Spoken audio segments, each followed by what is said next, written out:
todos. Você está gravando, né, Felipe, que é bom. Parece que tem um pessoal que foi para a capela de lá da referência. Mas tudo bem, aí eu confundiram as igrejas, mas aí é legal que fica também registrado, não vou levar para o YouTube depois, né? Então, Eric, muito obrigado, maravilha, peça maravilhosa, já ganhei a noite só ouvindo o teu piano, tá? Minha gente, agradeço, né, a presença de todas, agradeço a presença de todos, agradeço o convite da editora da UFSC para a gente falar um pouquinho, né, desse livro, que é o Vida Marinha de Santa Catarina, que é um livro um pouquinho diferente, né, talvez de outros, no sentido que ele é um guia, né, ele é um livro muito ilustrado, né, um guia de identificação de organismos marinhos, que, como você colocou muito bem, não vivem só dentro da área, né, submersos, também tem aqueles que vivem junto, em área de marisma, de mangue, por exemplo, né, que são áreas adjacentes ali ao mar propriamente dito. Então, o que eu pensei, assim, sem alongar muito, né, é falar um pouquinho da ideia, né, de onde veio a ideia de fazer um guia de identificação de organismos marinhos e depois do processo que foi fazer esse livro sem muitas delongas. Então, essa gênese, né, ou pelo menos a necessidade de ter um guia de vida marinha, eu identifiquei já desde pequeno, né, eu sou de Blumenau, aqui em Santa Catarina, e junto com a minha família, a gente sempre veraneava numa cidade chamada Porto Belo, um pouquinho ao norte aqui de Florianópolis, e eram aquelas férias de 3 meses, né, que tinha naquela época. Então eram 2 meses que eu ficava lá, eu tinha um contato muito intenso com o mar durante aqueles 2 meses de verão. A gente tinha um botezinho inflável com motor, então pegava, dava as voltas em excursões rochosas. Depois, com 15, 16 anos, comecei a mergulhar na região da reserva do Arvoredo, né, que se tornou, mais ou menos na época, que se tornou uma reserva, então você tinha esse contato muito grande com o mar, e aí só que não tinha um livro, não tinha um guia para a gente poder fazer a identificação desses organismos que a gente observava. Tinha um guia de peixes, mas era uma coisa mais, que hoje a gente diria que é um pouco mais simplória, assim, né, mas é o que tinha na época, e eu agradeço até, né, se não me engano foi Toshi Nomura que publicou, né, que foi uma coisa bem interessante, mas faltava esse tipo de material. Depois, entrando na biologia, mestrado, doutorado, essa coisa toda, venho para a UFSC em 2009 e logo no segundo ano aqui na UFSC eu fui contemplado com um projeto da FAPESC chamado Biodiversidade Marinha do Estado de Santa Catarina, um edital muito bacana que a FAPESC abriu sobre biodiversidade aqui do nosso estado. E eu botei ali no orçamento para fazer um guia de vida marinha. E um pouquinho antes de eu vir aqui para a Universidade Federal de Santa Catarina, como pós-doc na Universidade de São Paulo, lá no Centro de Biologia Marinha da USP, eu fui convidado por 2 autores que estavam na Papua Nova Guiné, né, Mark Bain e Dave Haraski, para fazer a revisão de um guia de vida marinha que eles estavam fazendo para aquela região. E com um grupo específico de corais que eu trabalho, né, e eu fiz a revisão. E eles, muito gentilmente, quando publicaram o guia, mandaram 2 exemplares para mim. E aí, quando eu abri o guia, eu falei, caraca, é assim que eu quero fazer um guia de vida marinha também. E o que eu achei bacana do livro deles é que é um livro muito bem ilustrado. E a nossa espécie, né, nós humanos, somos animais que têm essa característica visual muito forte, né? Então a gente identifica padrões, né? Então visualmente é muito bacana a gente ter acesso a imagens. E o livro é um livro assim que você abre 8 fotos de um lado, 8 fotos na outra página, como se fosse um cardápio com 16 imagens. E aí eu pensei, olha, a gente poderia fazer algo semelhante aqui com a vida marinha de Santa Catarina. Claro que assim, a gente chama em inglês de trade-off, né? Se você põe muita imagem, você não consegue ter tanto espaço para botar informação. Mas a informação que a gente pensou em fazer é realmente o nome da espécie. Porque uma vez que você consegue identificar pela imagem aquela espécie, você tem um nome associado, depois você vai na internet, você vai atrás, você consegue qualquer tipo de informação em relação àquele organismo. E aí o caminho, Valdir, em relação à publicação foi um pouco diferente do caminho usual que a gente tem na editora, né, que você submete um manuscrito, depois ele passa por um processo de seleção.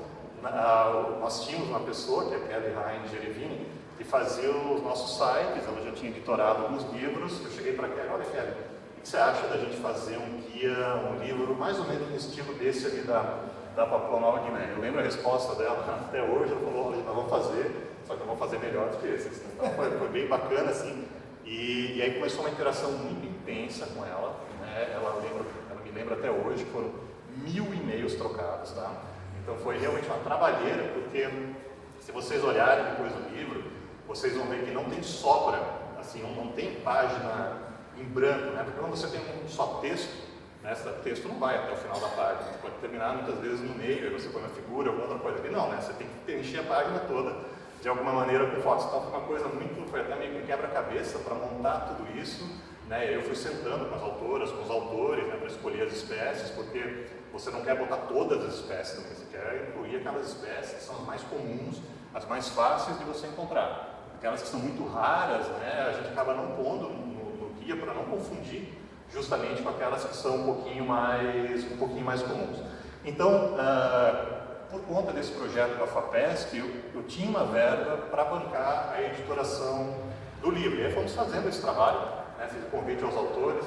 Bruna Gregoretti está aqui presente, é uma das autoras de capítulo e uma das fotógrafas do livro também. E começamos a fazer, né, o livro.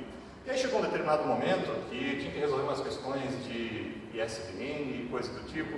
Aí eu falei, eu vou ligar lá para o editor da UFSC. Eu vou ligar, e aí quem pega o telefone é o Fábio, né, que é o diretor da época. E aí começamos uma conversa muito bacana, ele me recebeu muito bem, já tirou uma série de dúvidas e começou um diálogo muito bom, né? A editora da UFSC sempre foi muito receptiva, foi uma conversa sempre muito boa, né? E aí a gente começou a fazer as tratativas, né? E não foi nenhuma decisão muito difícil de a gente fazer, a Fernanda na época também, né? Da gente realmente fazer o livro com a editora. Na época não tinha custo para a editora, porque eu tinha a verba para bancar a primeira edição. E o que aconteceu, gente, é que a primeira edição, sendo financiada pela FAPESP, ela não poderia ser vendida. Então ela foi doada para escolas, foi doada para alunos e alunas, professores e professoras, só que veio a demanda, obviamente, da compra. E aí o que eu aprendi, a lição que eu aprendi é que é importante realmente ter o livro no mercado para venda, porque o livro só para doação, ele realmente limita muito o acesso das pessoas a esse tipo de material. E aí que veio a nossa segunda edição, que foi uma parceria da editora e com a FAPESP também. A FAPESP bancou uma parte, a editora bancou a outra parte, então nós tivemos um X número de exemplares para doação também da segunda edição, que são os exemplares na Jara Rosângela, que foram para a Escola do Mar, que foram para a escola que vocês trabalham. Então isso aí tudo foi uma verba da FAPESP, né, que juntou também com o financiamento, né, com da editora, que aí foi para venda. E aí eu fiquei muito feliz, né, novamente, a editora muito receptiva, né, sempre auxiliando nesse processo todo, e o livro indo finalmente para o mercado. E a gente estava comentando, o preço dele, ele é bastante, eu considero bastante barato mesmo, mas na época a gente teve realmente uma doação muito grande de 75 autores, autoras, fotógrafas e fotógrafos, muitos deles que estão trabalhando hoje para a BBC, para a Netflix, para a Apple TV, Animal Planet, me lembra de mais algum, Bruna, que o João Paulo, Roberto, enfim, estão falando de pessoas assim, que têm um know-how muito grande realmente em fotografia. Muitos deles moram aqui em Florianópolis ou estavam morando na época do livro, então a gente levou eles para campo e fazíamos as pesquisas e eles iam junto para obter essas fotos e fizeram isso realmente na boa vontade. Né? Claro que eles também conseguem obter um pouco mais de fotos para outros trabalhos que eventualmente tenham a fazer, né? Mas a gente conseguiu fazer com isso que o livro tivesse um custo bastante baixo, justamente por conta da dedicação, né, desse tempo e desse conhecimento que muitas autoras, autores, fotógrafas e fotógrafos generosamente despenderam, né, ou se prontificaram nessa publicação. Né? Então, eu sou muito grato a todas, eu sou muito grato a todos. Eu gosto de enfatizar que foi um trabalho coletivo, né? Realmente eu tive a ideia, mas não teria acontecido jamais se eu não tivesse o apoio e a perseverança de muitas dessas pessoas que realmente trabalharam no livro. Né? Então, já deixo meus agradecimentos a Kelly, né, que fez toda a questão além da editora, obviamente, mas da Kelly, que fez a questão da editoração. O Álvaro Migoto, do Centro de Biologia Marinha da USP, ele fez a revisão científica do livro. A Sueli Lutenschlager, de Blumenau, fez a revisão de português do livro. Foi aí que eu aprendi que herpes é masculino, não feminino, é o herpes, não há herpes. Tá? Então a gente vai aprendendo algumas coisas nesse processo também. Isso porque compostos derivados de esponja, né, o aciclovir, os ovirax, ele é um composto derivado de esponja. Né? Então, no capítulo de esponja, o João Luiz Carraro, que é um dos autores, ele fala justamente sobre essa questão da importância econômica desses organismos. Né? Então, esses animais, essas plantas, essas algas, elas têm uma importância não só cênica, né, mas elas têm importância também econômica, de proteção de costa e assim por diante para o ecossistema. Então, o livro, se me permite, posso pegar a gente quis fazer um livro que não fosse muito grande, né, em termos de dimensões, justamente para você poder levá-lo para campo numa bolsa ou numa mochila ou debaixo do braço. E uma ideia bastante bacana da editora foi fazer uma capa dura, ainda mais com uma... Tem essa, espero não amassar muito o livro, tem essa pequena dobra aqui que dá uma certa proteção, né, a esse tipo de material. O papel eu considero muito bom, né, que é importante para um livro que vai a campo. Eu vou abrir só um pouquinho. E aí fica essa aqui sendo a ideia, né, de você abrir ele como se fosse um cardápio, que é o que os restaurantes QR Code não sacaram ainda, né? Por que estão? Eu não sei quanto a vocês, né? Mas eu não gosto daquele cardápio QR Code, porque o legal do cardápio é você abrir e você ter todas as opções na sua frente para você comparar uma com a outra, e aí você tira, né, quando você tem que ficar fazendo scrolling da coisa, você tem que memorizar um prato, aí você desce aquele negócio, aí você volta lá no outro para lembrar qual era o preço, então é complicado. Então a ideia de você fazer essa coisa dessa maneira é porque você vai, imagina que você encontra uma concha na praia, que é o que a gente está fazendo aqui, e você acha que pode ser alguma dessas 16 que está sendo mostrado nessa página aqui do livro. Né? E você já tem acesso a essas 16 imagens. Né? Imagina que a sua concha seja essa aqui. E você vai observar o seu organismo, né, que você encontrou na praia, no mergulho, que você pescou, enfim, e já compara com os demais. Né? Então faz a comparação com os demais, isso facilita bastante visualmente, novamente, a identificação desse material. Se essas 16 imagens estivessem distribuídas em 4, 5, 6 páginas, tem que ir para frente, ir para trás. Então essa é uma das coisas que eu achei bacana lá do livro da Papua Nova Guiné e que a gente tomou como exemplo aqui no nosso Vida Marinha de Santa Catarina. E a escolha das espécies foi feita pelas autoras, pelos autores, e eu tive reuniões com todos e com todas também. Né? Alguns autores e algumas autoras quiseram botar uma espécie um pouquinho mais raras, eu achei que talvez não valesse a pena, para não confundir justamente com aquelas que são um pouquinho mais comuns.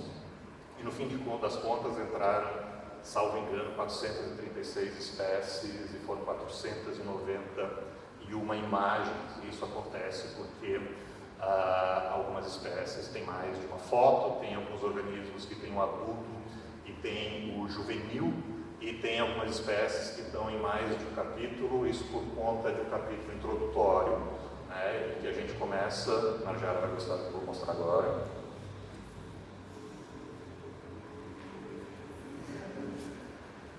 Espero não destruir o teu livro aqui, tá? Não, fica à vontade. A gente começa falando um pouquinho do histórico aqui da vida marinha em Santa Catarina, e em termos de pesquisa, em termos obviamente de utilização humana.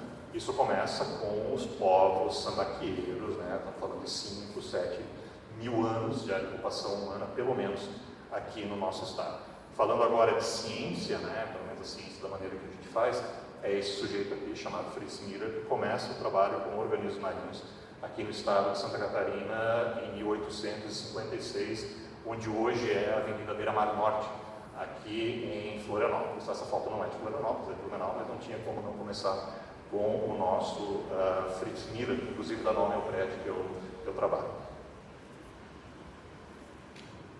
Depois a gente tem um capítulo liderado pelo professor Paulo Horta e colegas, tá, e colaboradores, sobre as algas e as plantas marinhas aqui do estado de Santa Catarina. É um capítulo bem bacana.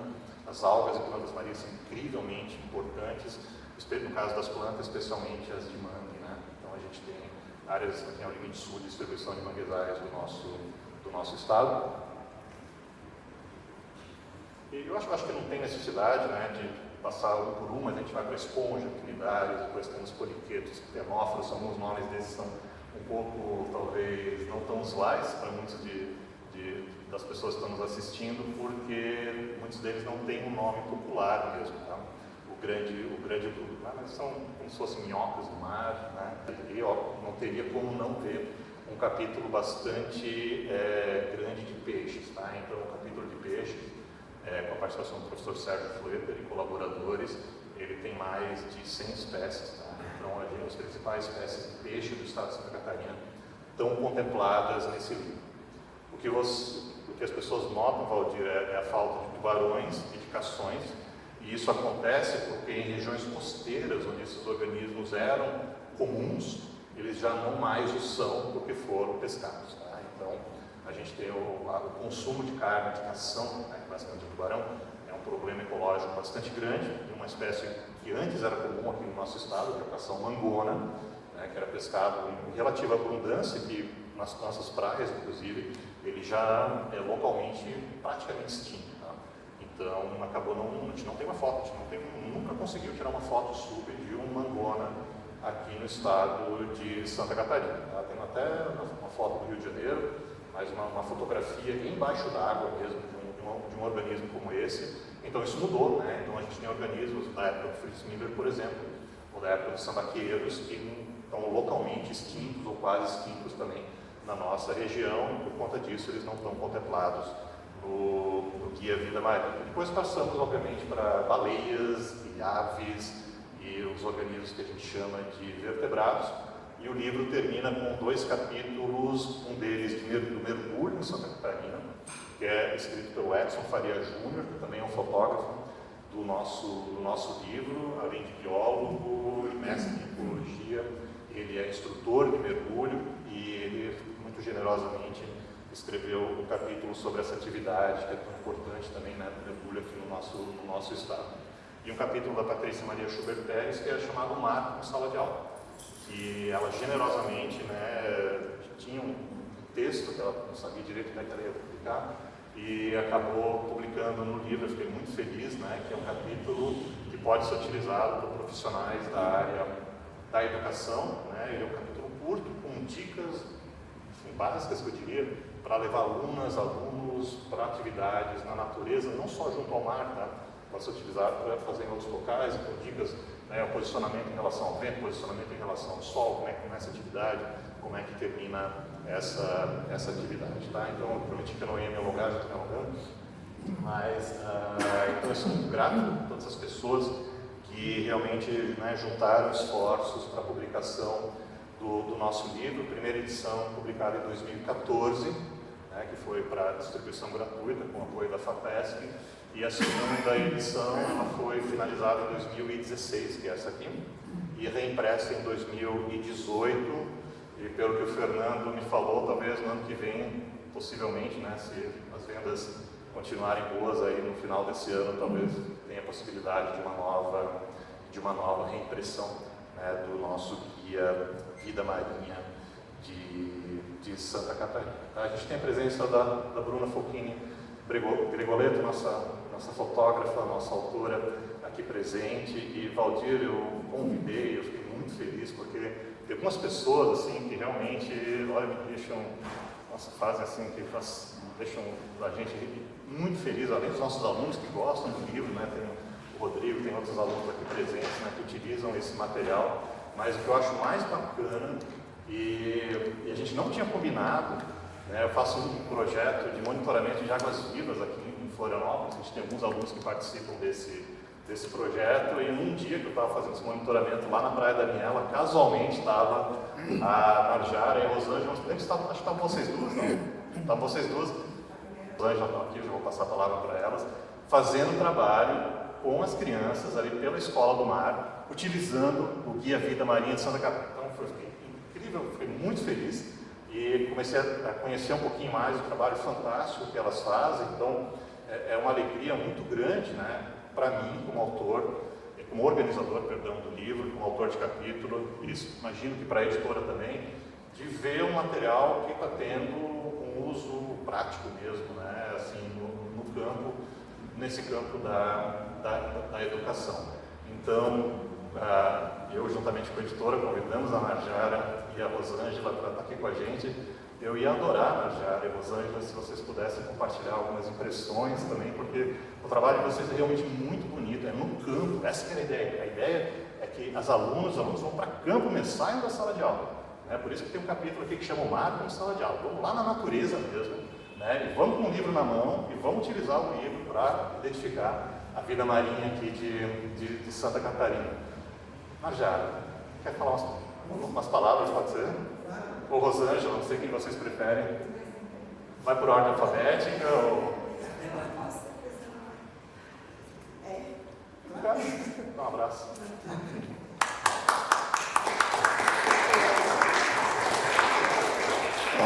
Boa noite. Eu estou um pouco rouca depois de 10 aulas com turmas de 6º ano e 8º. Vou tentar ser breve. Eu conheci o livro Vida Marinha em 2019. Eu era supervisora do PIBID. Eu me formei aqui na UFSC em Ciências Biológicas. Depois eu dei umas voltas por outros lugares, fiz mestrado e doutorado em outra instituição. Retornei, mas nesse meio tempo fui professora substituta aqui na UFSC. Mas o meu viés sempre foi na educação, então desde a graduação, mestrado e doutorado, eu sempre trabalhei no ensino de ciências, né? Então pensar de que forma que a gente poderia pensar, trabalhar, propor, discutir o ensino de ciências para que ele pudesse chegar de uma forma qualificada e a aprendizagem fosse efetivada de verdade. Então, meu viés sempre foi pensando em educação. Retornando então para Florianópolis, né, depois de um tempo por aí, eu fui efetivada, eu me efetivei, né, na prefeitura de Florianópolis como professora de ciências e comecei a iniciar já como supervisora do PIBID. Então, volto de uma outra forma para a universidade e nesse contato com os licenciandos, eu retomo, né, então, a minha relação com a pesquisa e com a biologia. E nessas minhas articulações com os bibidianos, a gente fez uma visita, né, para o laboratório do Lindner, num tempo pré-pandemia, né? E ele doou dois exemplares do Vida Marinha. Eu não conhecia ainda. E aquele livro a gente usou de uma forma um pouco mais tímida em 2019. Veio a pandemia, então o trabalho de campo, essas vivências, ela ficou um pouquinho em stand-by, né? A gente eu acabei não utilizando. E em 2022, com essa ainda retomada um pouco tímida, mas já, né, iniciando o trabalho presencial, eu inicio meu trabalho na Escola do Mar com a Rosângela. E eu saio um pouco de sala de aula como professora, mas eu vou trabalhar com as escolas, com os estudantes. E a gente tinha o livro PDF, né, de 2014, que é aquele que era a versão que foi financiada totalmente pelo FAPESC.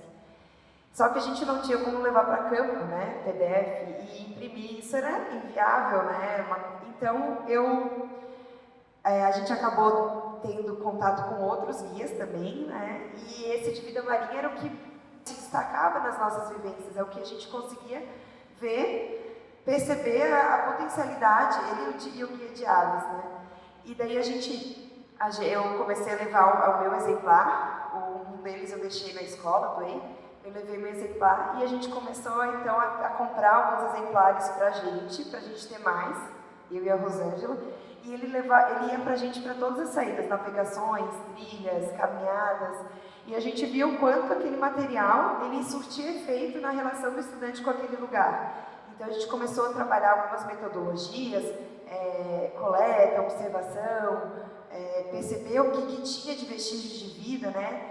E usar o livro articulado com o que a gente estava observando.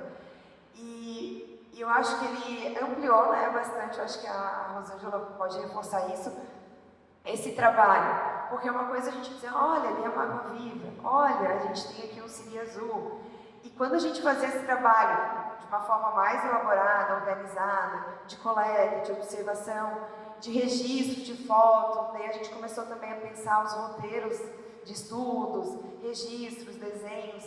Essas vivências, elas ganharam outra dimensão, assim. Até hoje, eu não estou mais na Escola do Mar, eu voltei para a unidade, né, eu estou indo na sala de aula, a Rosângela continuou, e com certeza essa é uma prática que continua sendo feita, né? E eu levo um pouquinho dessa minha vivência da Escola do Mar para a escola. E daí a gente elabora com a diretora e tudo mais um clube, uma atividade que são as turmas que ficam o dia inteiro, né? Que ficam em turnos integrais. Eu faço um clube de ecossistemas marinhos. Eu faço assim, a diretora, a equipe, a gente elaborou um clube de vida marinha. Trago essa vivência da Escola do Mar comigo e o livro acaba sendo um material de suporte. Então, a gente também trabalha com muitas saídas de campo. Eu sou professora na escola Elias, que é Intendente Nicomedes da Silva, que fica na Cachoeira. Então, a gente consegue fazer a caminhada até a praia em menos de 1 quilômetro. Então, a gente vai nos horários do clube. Pelo menos 1, 2 saídas por mês a gente tem, e muitas delas é para a praia, para o manguezal, navegação. E a gente faz assim um trabalho muito bacana com eles, porque eu pego essa metodologia da Escola do Mar e faço as adaptações e a gente faz esse trabalho de monitoramento. Então a gente tem 4 saídas por mês, 4 saídas por ano, só na Cachoeira, e a gente vai nas mesmas áreas. Então começou em abril, maio, junho e agora em outubro. E a gente faz várias avaliações, vulnerabilidade, presença de resíduos, microplástico, a questão das condições, e uma delas é o monitoramento da vida, né, e dos vestígios. Então a gente tem registros de 4 momentos diferentes ao longo do ano. E a gente encontra algumas que se repetem, mas a gente conseguiu observar a presença de alguns vestígios, de alguns seres vivos que está mais predominante em alguns momentos, assim. Então, teve uma das saídas que se destacou muito a presença de água-vivas, né? Daí a gente teve vários bozois, né? Bozôs, a gente teve Olídeas santaquenses, a gente teve a Crisoa láctea, seria isso mesmo, para não falar besteira. Mas a gente teve registros de diferentes águas-vivas e os estudantes perceberam que naquele período teve, e daí a gente começou a pensar o porquê, o que seria. A gente depois teve registro de pinguins, que não teve em outra época, alguns momentos que teve ovos de raia, que já não teve em outras. Então esse monitoramento, por mais que não tenha sido um período muito grande, mas em 4 datas diferentes, já faz uma reflexão sobre as diferentes formas de vida, as diferentes as condições, porque talvez eu tenha mais naquele período e não em outro. Então o guia, ele foi importante não só para a gente identificar pela identificação, mas para fazer uma reflexão daquele lugar e a presença daqueles seres vivos, né? E de como há essa mudança, e também de quando eles retornarem, porque é o lugar deles, eles moram na Cachoeira do Bom Jesus. Então, quando eles retornarem para aquele lugar, eles terem essa reflexão das vidas que tem naquele local, do impacto que a nossa presença, que aquela comunidade tem, que mudanças que eu posso ter, né, em relação àquele lugar, que outras atitudes. Eu acho e olhar de outra forma, assim. Então é muito interessante que, assim, quando a gente mostra essa diversidade, eles contam. Ai, prof, eu vi isso. Ah, não, olha, tal dia eu fui e eu encontrei. Eu mostrei para minha mãe. Também quando eu falo das plantas de manguezais, assim, eles trazem as plântulas de mangue preto. Olha, prof, o que eu encontrei. Eu acho que essa relação com o lugar, ela é ressignificada, né? Então, eu acho que esse que é o potencial do livro, assim, de não reconhecer pelo reconhecer, porque não, por mais que a gente também trabalhe a metodologia científica, a prática científica, ele é só um dos elementos, né? Porque eles vão ser cidadãos. Então, é mais do que a identificação da espécie, né? E também eu tenho outro clube que daí é do Fritz Miller, a gente deixa para um outro momento, que daí é com os pequenininhos, mas eles também fazem reconhecimento, trabalham também com o livro. E um dia a gente foi lá para o Mangue e eles surtaram quando viram o siri azul, assim, de uma forma que a gente só levava eles, né, já só a casquinha e tal. Daí quando viram no habitat, no lugar, assim, e os anos iniciais, o que é de ampliação, assim, e a forma como eles dão significado e sentido para essas discussões e para o que eles veem. Então as imagens, aquele livro, eu tenho um aluno que eu até comprei para dar de presente para ele, porque aquele livro, assim, mudou a relação dele com a escola. Esse contato que a gente tem com a natureza mudou a relação dele com a escola. Que deu sentido para ele. Era um menino que era muito, muito, muito fechado. Era um menino de uma vulnerabilidade muito grande. Então, mas ele é um menino observador. Ele tem a natureza como uma coisa importante. E daí ele vê que as coisas que ele via fora, a gente começou a discutir dentro da escola, mudou. E daí a gente chega assim, é a aula que eu mais amo, eu vou ser biólogo. É muito legal, assim, do segundo ano a gente ter esse retorno, né? E é isso. Eu acho que a Rosângela ela pode falar um pouquinho mais da ampliação desse livro e das potencialidades na Escola do Mar, né? Que é o trabalho que ela vem fazendo. Um pouquinho. E agradeço o convite, tá, do Lindner, da própria editora, tá bom? Obrigada. É muito bom a gente ter a escola pública ocupando e falando em diferentes espaços. O Valdir é que decide. Boa noite a todos. Eu gostaria de agradecer ao professor Lindner pelo convite, pela oportunidade de a gente estar falando também um pouquinho do trabalho que a gente vem desenvolvendo dentro da Rede Municipal de Ensino de Florianópolis. Para quem não conhece, a Escola do Mar, ele é um projeto complementar de educação ambiental marinha e costeira e educação patrimonial da Rede Municipal de Ensino de Florianópolis. Então, ela não é uma instituição, né? Ele é um projeto da Secretaria. E lá, ele existe desde 2008, mas eu entrei em 2021, eu sou professora efetiva da Rede Municipal de Florianópolis, não como professora de ciências, mas professora auxiliar de atividades de ciências, que é quem trabalha com o laboratório, né, que a rede tem nos laboratórios de ciências.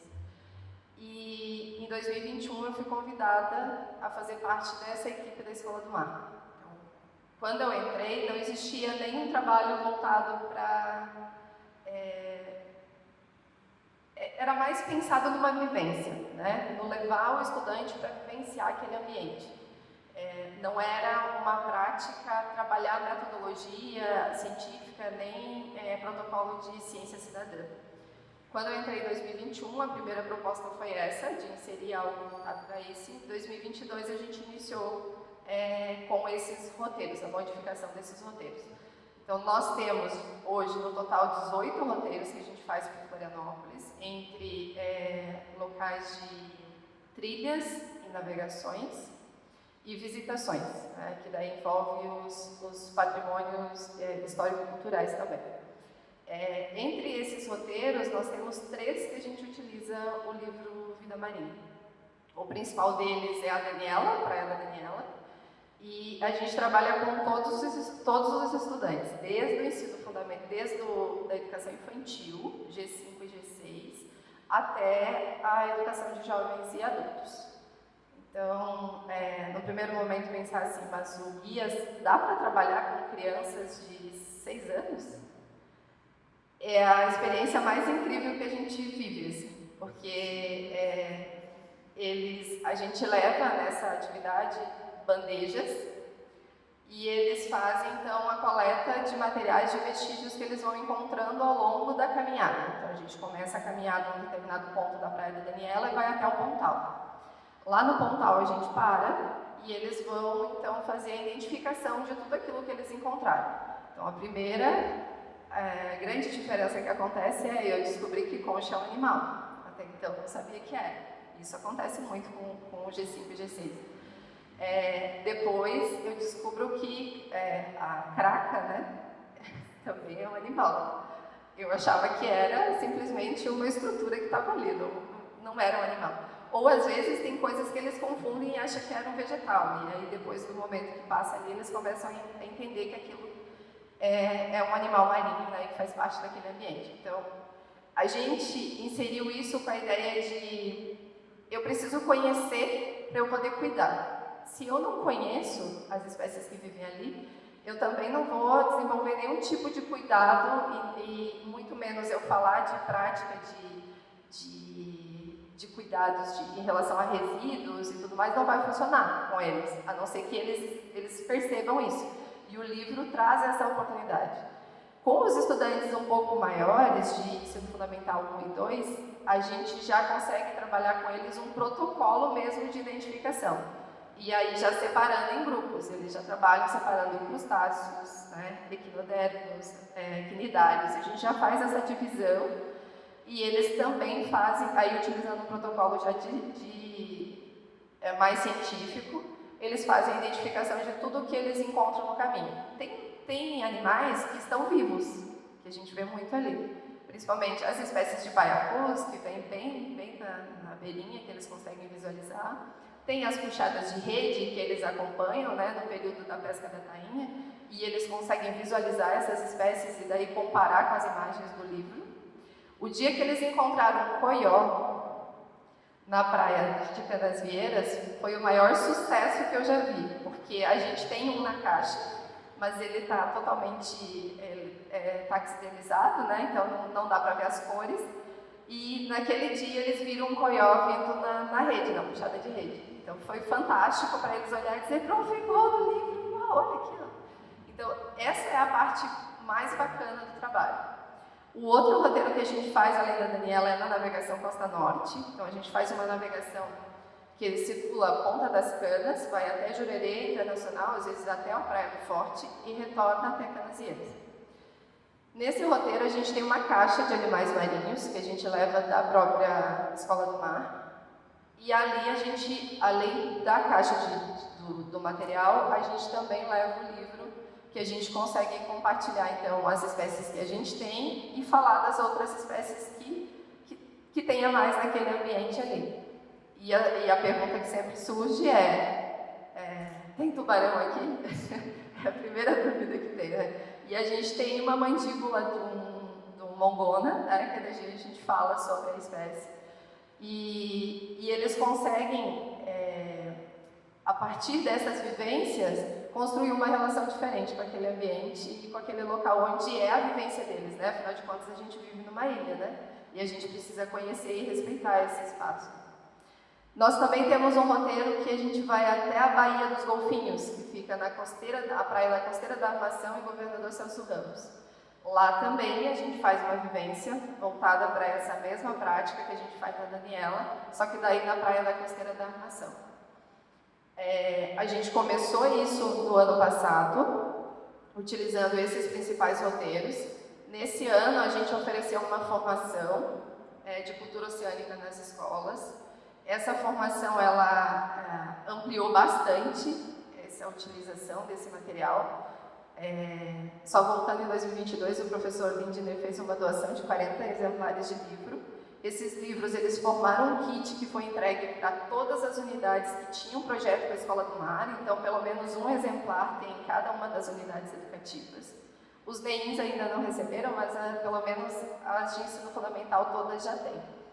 E nesse ano, com a formação, os professores acabaram adquirindo mais exemplares para poder levar esse trabalho para o Laboratório de Ciências também. E aí a gente conseguiu inserir mais 2 novos roteiros na Escola do Mar. Um deles dentro da ESEC Carijós, onde permite identificar agora várias espécies, né, de caranguejos, principalmente ali na área do manguezal. E o outro é a Ilha do Campeche, que a gente vai começar a fazer o trabalho lá agora. Essa é recente, né, e a gente vai fazer a primeira saída agora no mês de novembro. Então, esse é o trabalho que a gente realiza e o livro é fundamental para que a gente possa fazer e realizar ele, né, com sucesso nas escolas.